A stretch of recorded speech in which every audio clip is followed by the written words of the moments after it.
بسم اللہ الرحمن الرحیم۔ سبق نمبر 22، ہجرت کا 5واں سال۔ سن 5 ہجری کی تمام لڑائیوں میں سب سے زیادہ مشہور اور فیصلہ کن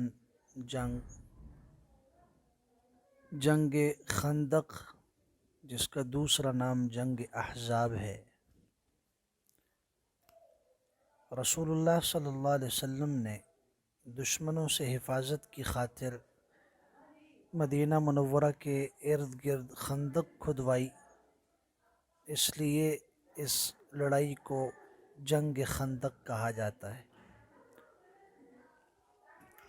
اور چونکہ اس جنگ میں تمام کفار عرب نے متحد ہو کر اسلام کے خلاف جنگ کی، اس لیے اسے جنگ احزاب یعنی تمام جماعتوں کی متحدہ جنگ بھی کہا جاتا ہے۔ قرآن مجید کے اندر سورت ہے سورۃ الاحزاب، اس میں بھی اسی جنگ کا تذکرہ موجود ہے۔